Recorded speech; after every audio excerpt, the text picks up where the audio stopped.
Con nosotros Marín Bello, general retirado. Marín, muy buenos días. Hola, muy buenos días, José.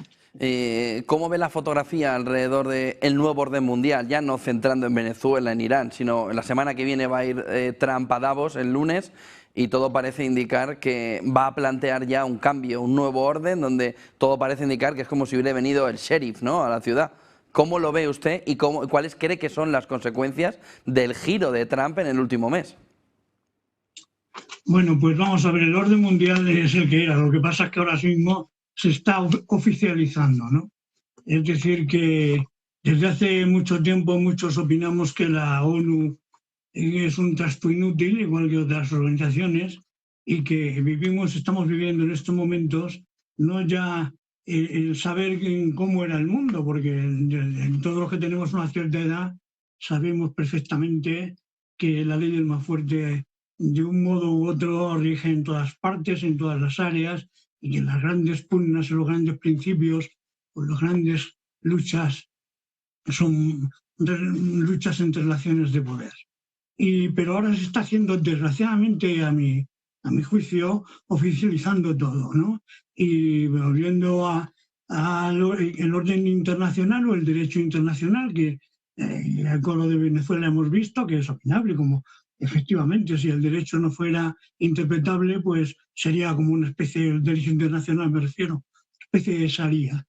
Pero ahora se ha oficializado el que en el mundo empieza a regir ya de manera abierta y descarada la ley de la selva, y entonces, como en el mundo animal, pues los seres humanos y los países, comparando el orden internacional con el mundo animal, pues vuelve a haber tres clases de animalitos: los carnívoros, los herbívoros y los carroñeros, ¿no?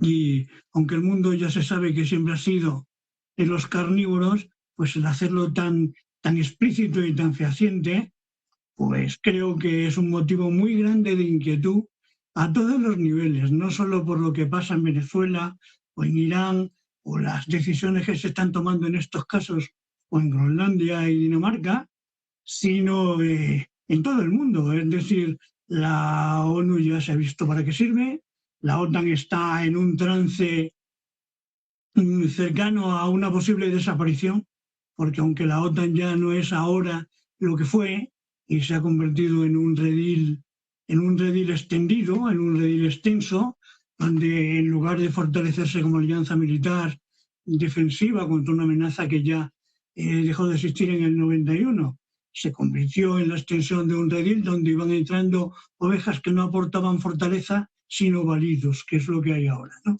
Balidos con B. Y además, cuando entraban en el redil extenso, pues lo que hacían era ponerse unas uñas postizas y empezar a intentar ladrar o rugir desde dentro del redil hacia el antiguo oso o el antiguo lobo. Pues esto tiene muchas consecuencias. Tiene consecuencias de eso, de que como español en estos momentos, personalmente y como militar, siento una profunda inquietud, como deberían sentirlo otras muchas personas, ¿no? Al principio la satisfacción de comprobar que había un tirano menos, luego a ver cómo, a pesar de que el tirano o el títere o el muñeco que había en Caracas se lo habían llevado a Nueva York, pero el régimen chavista proseguía, los presos políticos que no retenidos estaban saliendo con cuentagotas, y había aquí personajes que conocemos muy bien en España que de ser que están intentando hacerse valer ahora por valedores, y en el orden internacional, pues lo que pasa, por ejemplo, con Groenlandia y Dinamarca, pues amenaza bueno, estoy de acuerdo con el primer ministro y la primera ministra danesa en que la OTAN saltaría por los aires, aunque ya vuelvo a repetir que hace mucho tiempo que no es lo que era. Y porque, en fin, las consecuencias van a ser terribles. Van a ser terribles porque, como decimos, los carnívoros no hacen alianzas con los herbívoros. Y España, desgraciadamente, y la Europa occidental en su conjunto, somos todos herbívoros. Y aquí, en nuestro caso concreto, pues con un archipiélago muy lejano y unas ciudades en África que, a mi juicio, corren están empezando a preocupar y deben preocupar mucho. Y siendo herbívoro, una de dos: o te afilas las uñas o empiezas a aprender a correr mejor que los demás o más rápido, o buscar algún carnívoro que se apiade un poco de ti. Y de hecho, uno de los problemas que tiene la división esta carnívoro-herbívora, pues es que hay carroñeros, que son los que limpian los restos y se encargan de pintarlo todo luego para que la selva quede tan bonita y se hable de la madre naturaleza. Estoy muy preocupado y cada día más inquieto con lo que está pasando, José. Groenlandia, ¿qué podría hacer Europa? Porque si se opone con el perfil de Trump, aquello va a ser casi peor, ¿no? Casi parece que oponer resistencia puede tener una consecuencia mayor sobre Europa con el capítulo de Groenlandia. ¿O cree usted que aún así Europa debe dar un puñetazo en la mesa definitivamente para ganarse un espacio en el tablero internacional, o lo ha perdido tanto que ya es imposible recuperarlo? Yo es que no sé quién hay en Europa que pudiera tener la fuerza suficiente para dar un puñetazo. Hubo líderes europeos antes, hace muchos años, que pudieran dar un puñetazo en este sentido, y con una autoridad moral y una autoridad moral y mundial, no solo en Europa, que pudieran, en fin, crear un ambiente e influir. Pero Europa está presidida, como bien sabemos todos, por una panda de mediocres que lo que han hecho ha sido ir adulando y cebando a lo que ha estado ocurriendo, las ambiciones de una persona que los países democráticos tienen una duración, pero yo no sé qué pasará aquí, y Europa no tiene ninguna voz para dar un puñetazo en ninguna parte. Hay una solución, había miles de soluciones, una de ellas es que efectivamente, si corre algún peligro Groenlandia, hay una OTAN que existe desde el año 1949 que puede, en vez de desplegar fuerzas en otro sitio donde a lo mejor no son necesarias, pues podría, en fin, establecer una serie de bases o de efectivos o de decisiones, tomar decisiones en Groenlandia que evitaran esta situación ahora de alarma y de inquietud, porque todos somos Groenlandia, como se dice muchas veces, todos somos Irán, o todos somos Venezuela, o todos somos Groenlandia. Y si Groenlandia la arrancan de Europa, si la arrancan, y estoy utilizando verbos absolutamente españoles y de un idioma poderoso como el nuestro, si arrancan a Groenlandia de su país europeo, de ese gran país, aunque sea muy pequeñito, que es Dinamarca, todos estamos en peligro.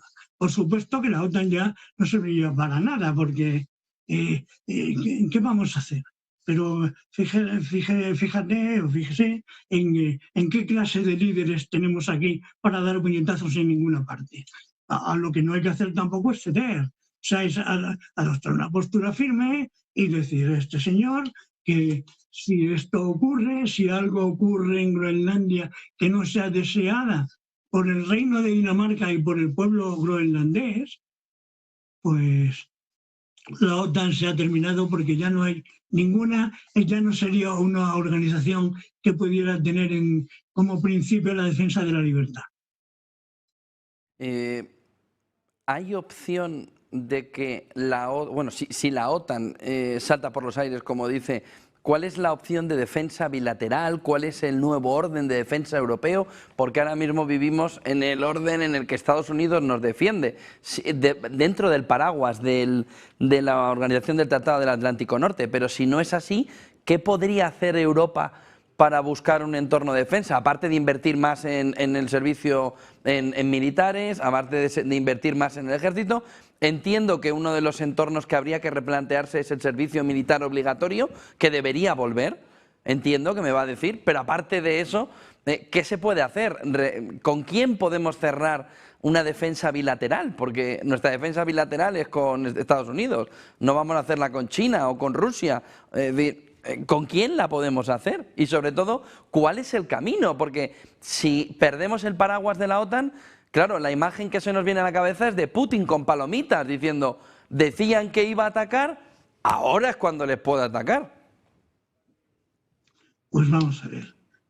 Ahora mismo el dilema es ese. ¿Podemos ir a Rusia y decirle ayúdanos? ¿O a China? Pues no. ¿Qué ocurre? Pues que vamos a volver al orden anterior, es decir, que lo que tenemos que hacer los países que tenemos ya una afinidad secular de cooperación militar es cuanto antes mejor, empezar a tomar allí, a tomar decisiones y hacer gestos de modo que se pueda articular con las... Por ejemplo, a nosotros nos protege el paraguas nuclear norteamericano, pero y le voy a decir una cosa con respecto a lo que ha citado José del servicio militar obligatorio. Yo he conocido en mi vida militar los dos ejércitos, el del servicio militar obligatorio y el ejército profesional. Y el primero como oficial, bueno, hasta yo encontré de teniente coronel, que me fui unos años a Francia destinado. Cuando volví, en un batallón de carros que tuve el orgullo y la fortuna de mandar, pues tenía soldados conviviendo, soldados profesionales y soldados de reemplazo, y mujeres en el batallón, con lo cual quiero decir que tenemos que buscar rápidamente una solución que sea, en principio, pues con los países más próximos, los que tengan esa voluntad, de los que tengamos intereses más comunes, pues empezar a tomar rápidamente en consideración que ¿qué vamos a hacer? ¿Seguir comprando material norteamericano, por ejemplo? ¿O qué vamos a hacer? ¿No vamos a integrar rápidamente en la industria de defensa? Hay que tomar, no quiero decir con esto que caigamos en un estado de alarma y de precipitación, pero hay que ir tomando los pasos adecuados para que Europa empiece a fortalecer su defensa porque puede hacerlo con los grandes países europeos y los demás, los que no tienen esa potencia que podrían tener Alemania, Francia, el Reino Unido, no sé, el Reino Unido, porque también se fue de la Unión Europea, Italia, España, Polonia en estos momentos, como países más grandes y más poblados y con más potencial. Y luego los pequeños que creían que venían a un paraguas seguro, y ya se ha visto en qué situación estamos ahora. En el caso, eso no es cuestión, claro, de que lo podamos hablar aquí y lo podamos decidir ni tú ni yo, pero el hecho es que nosotros, al nivel que estamos, podemos ver, por ejemplo, a nivel español, que tenemos dos ciudades en el norte de África, que tenemos un archipiélago lejano, y que el otro día hacía yo una broma en las redes diciendo que si a Dinamarca le daban 1 millón de euros, pues efectivamente las Islas Canarias no tienen la misma población que Dinamarca, ¿no? Pero esas bromas no se pueden, o esas ideas de que compro y vendo no se pueden aceptar. Y hay que decir claramente con una voz europea en lo que se pueda, basta de esto, vamos a sentarnos y a discutir cuáles son los problemas y los intereses reales que tenemos en Dinamarca unos y otros, y ver qué manera de armonizarlos ahí sin romper el jarrón que tenemos en el salón de casa. ¿Cree usted que tanto China como Rusia están ahora mismo a la expectativa, tan sorprendidos como los europeos y esperando a ver cómo se reconfigura la relación transatlántica para continuar con temas históricos? Porque claro, tanto China como Rusia ahora mismo deben mirar atónitas a Estados Unidos alrededor de que todo aquello que Europa decía que Rusia podía hacer, que China podría hacer, en parte, una parte de ellos lo está haciendo Estados Unidos. Es decir, que en ese nuevo orden, ¿no?, que hablábamos al principio, China y Rusia, China esta mañana ha salido como defensora del orden basado en reglas internacionales. Entonces, ¿cuál es el papel de China y de Rusia en este entorno? Porque... Pues a lo mejor es tan importante como el de Europa. Es decir, que durante mucho tiempo, y es otra cosa que daría para un seminario, este mantra o esta matraca del orden del mundo basado en normas con el que nos han estado llenando los oídos estos últimos años, pues se ha visto que realmente era una entelequia, ¿no? Y resulta que a partir de Rusia y que China, y sobre todo China con ese... con lo que pasó en Shanghái y aquella declaración que hizo Xi Jinping sobre los principios del orden internacional, que no se trataba de volar el orden internacional, sino de aplicarlo, de aplicarlo. Y es curioso, claro que están atónitas, es curioso que esos enemigos que se nos pintaban con esos colores espeluznantes de invasores y de posibles de invasores y de ocupadores y de, en fin, y de agresores, pues resulta que son ahora los que salen en defensa del derecho, porque saben muy bien que en el mundo los mayores beneficios que se pueden sacar por todos, grandes, pequeños, carnívoros, herbívoros y carroñeros, es que la selva siga como está y que no se cambie el paisaje porque nos cargamos a todos los herbívoros entre los carnívoros. Creo que es una buena